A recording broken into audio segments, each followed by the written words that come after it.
to another Purge of the BS Live. We are live. I hope y'all can hear me. Please throw a thumbs up in the chat. Let me know you're here. Let me see you react. I got a hell of a story for you today, man. Y'all not gonna believe this. It's the BS to the fullest. Now look, before I get started, let's not forget this video, each video, every live, everything we do is to provide services for freemanservices.org, where we help people who have a past secure their future, okay? So any donations, super chats, purchasing of any of the programs that's in the description, all that kind of stuff.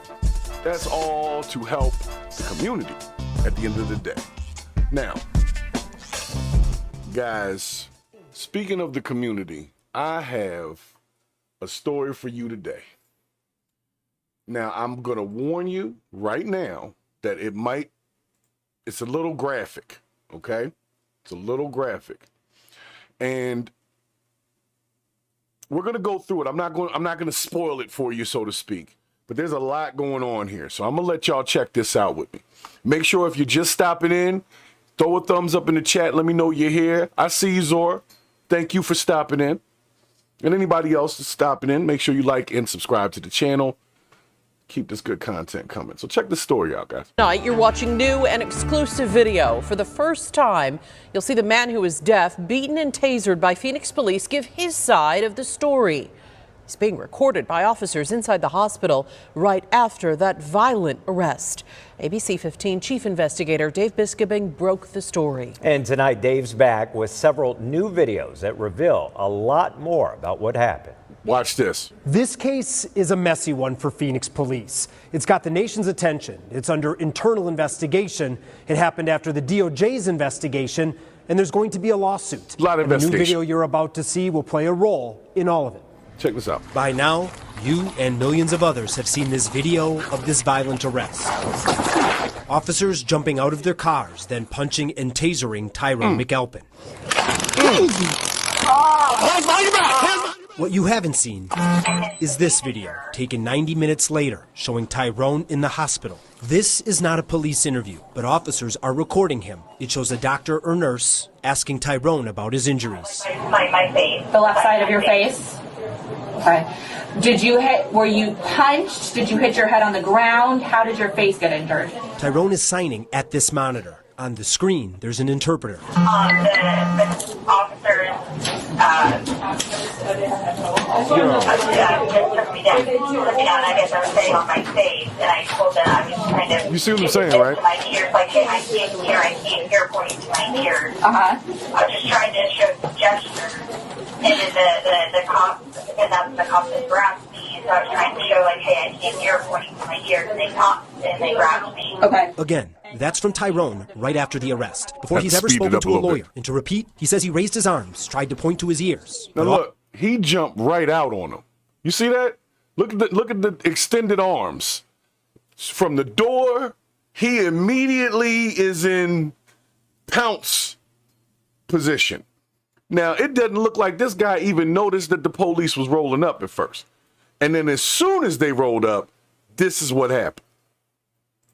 Officers grabbed him too quickly. I was trying to tell them that I have a disability. He don't know what's going on. Do you have any health problems or disabilities aside from being deaf? Tyron and his attorneys say he also has cerebral palsy. Right, Zor. He needs his hands to speak. He can't even talk. I used to walk with a walker. Okay. And I had braces on both of my legs. Where is Quanell X? Did you pass out? Somebody get me Quanell X right now. With the taser. Tyron told the medical worker he had trouble seeing out of his left eye, plus neck pain, chest pain, trouble breathing, and when moving to lift his shirt, he yelped in pain. Now, we also got more body camera video that explains a lot more about what officers knew before and after the arrest. Now, before I let this part play, anybody who's new to this channel, I am not here to bash police officers. I love police officers. I have family who are police officers. But if you're a bad police officer, then you're not doing your job, and your job can possibly get somebody hurt. So if I highlight a bad police officer, it's not about whether or not the encounter was between black and white or anything like that. If I highlight it, it's because it was bad police procedure. Okay? So not to say that there's not good cops out here, because ran into one the other day, helped me push a car off the side of the road. So, and was just pulling up on his way home. But nonetheless, I want y'all to take a look at this objectively. This officer got a call about a possible fight at like a Dollar Tree or something. So let's watch him proceed through this call. And then y'all can tell me if I'm wrong for thinking this guy's out of line. But please make your own inference and put whatever you want to say, throw it in the comments for me, all right? So let's start at the very beginning. This never-before-seen footage shows what the first officer was told, heading to a trespassing/fight call from workers at a Circle K. Aggressor, white female? Woo. I wonder what he said. What the hell did he say? And that's a joke, by the way. Body camera, it's a joke. I give you permission to laugh at the joke. The officer joking with his own body camera is Officer Ben Harris. As he drives, dispatch clarifies the aggressor is actually a white man, something Officer Harris repeats White to man. himself. Now that guy that got arrested didn't look like no white man. I don't know. Maybe I'm colorblind. Gray shirt. Blue shorts. Officer Harris then arrives and goes into the store. Do you need him to leave? Yeah, I don't come out. The man claims he was assaulted by multiple people, and outside he points across the street. That's where Tyron is walking. You're alleging he assaulted you. Do you want him to go to jail? Yes, he put his hands on me. Right, I felt violent, and he was pushing me outside the door. He was standing outside the door opening. I'm gonna calm down. I'm gonna calm down. Harris conducts no follow-up with store employees. No follow-up. Everybody stop where you're at. Pulls up, Now, we've jumps shown what out, happens next and here plenty you of go. times. We're not going to play it all in this report. Apparently he's deaf, so on signs, so I don't know. So let's get to what happens after Tyron is arrested. As Mhm. other Let's officers get to it. investigate, they continue to learn that what this guy claimed was false. In fact, back at the store, Circle K employees say he also got into a fight the night before with someone else. He got into it with somebody in the parking lot. The white dude. Talking about the white got into it with guy somebody in the parking lot. That person who snitched on the hit him other in the guy face who and was busted just his face randomly open. over So he there. bled. The one that made the complaint today. Yeah, because we could see when she showed up, you could see the blood on his foot. Okay, that was from last night. Yeah, okay. Because the one with the black guy today, they didn't even fight. I don't even think that he threw a punch. They were doing the boxing stuff. But they never did make contact. Oh, That they did. I'm telling you, we were all Right there, sat he's right like, here. The guy crap. told him to. The guy told him to leave. Like we were telling him to leave, the white guy wouldn't listen at all. Right. That's what He was she trying to telling help me. out. So then the black guy was like, "Hey man, leave. Yeah. Leave." He was This trying to employee help out. clarified Tyron was actually motioning at the guy to leave. So she was like, "Leave. With his hands because he cannot talk." Workers say people at the store know Tyron. He lives nearby and comes often. He always stands at the door, opens the doors for people. Got here, the black guy was here, opening doors for everybody. And that's his usual routine. Yeah, he does that every day. Yeah. Now, there's one more clip we want to show you. It's from Officer Ben Harris. Again, he's the first officer to go after Tyron. Hold up now, before we proceed to the last part of the clip, let me catch you up if you're just tuning in to the live. Make sure you hit that like, make sure you subscribe. But so at this point, we've got the information that the white dude was actually the person that he was after. And he did get that description on his way there. When he arrived there, and I'm talking about the officer, when he arrived there, he talks to the guy who is asked to leave, who's still on the scene, who the people in the store tell him is the person that they need to leave, right? And they literally take this man outside, take his word that he was assaulted by someone else, say, hey, you want that guy to go to jail? He says yes. The police go over on the other side of the street or right around the corner, wherever they were, it wasn't far. And they jumped out on that man who was deaf and has cerebral palsy. And then they proceeded to taser the crap out of him, beat the crap out of him, arrest him for resisting. Now, here's the thing. He didn't even know what was going on. He had no idea that he was a suspect in anything because the people at the store called the police on the white guy. Never in the officer's travels did he get any description about a black guy.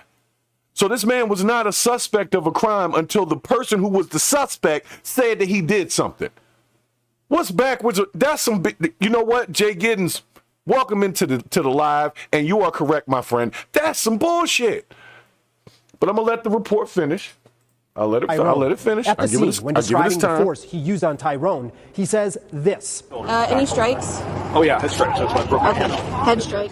That's Head different strikes. from what he said in court, under oath, when testifying to Lying get criminal ass. charges Watch against this. Tyron. At one point, when I was trying to regain control of his arm, following his initial punch swings, Punch swings. it appears Was he as though, swinging?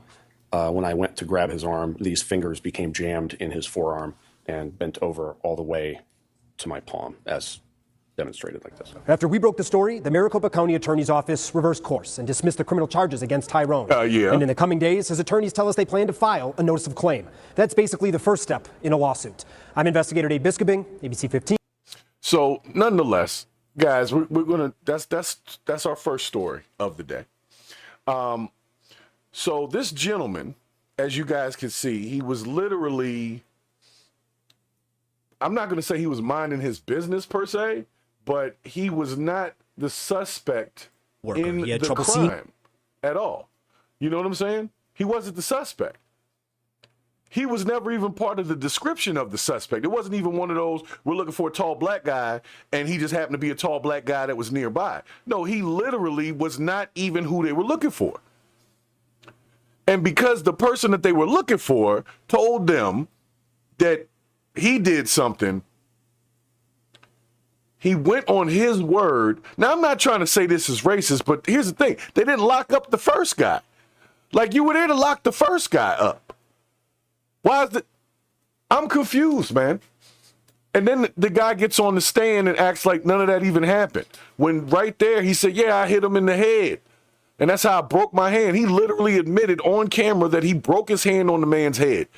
A man that couldn't even hear him, that didn't know he was a suspect in anything at that point. According to the people in the store, the guy was homeless and would be around like helping out, opening doors for people coming in, also helping people take stuff to their cars or whatever. And maybe he was getting a little bit of change or whatever, but the people in the store didn't seem to mind.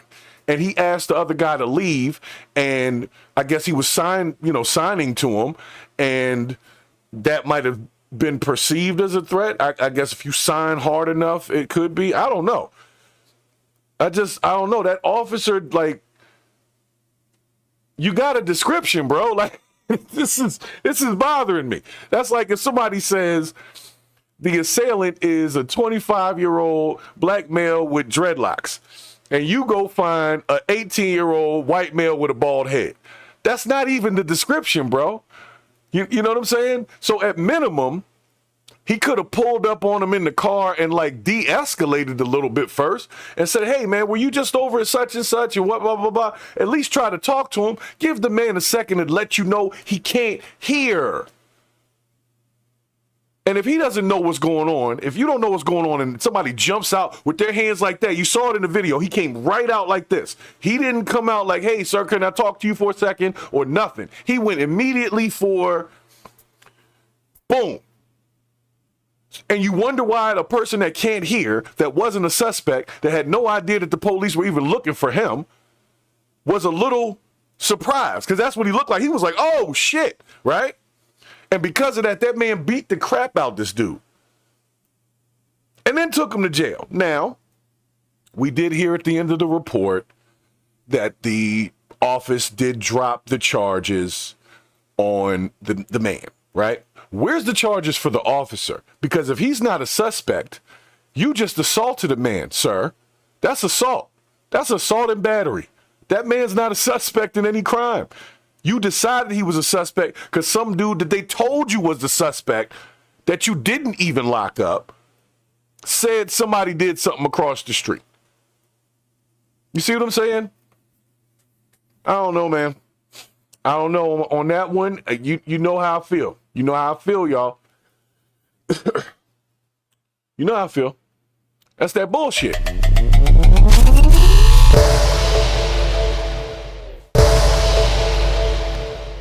Now, let me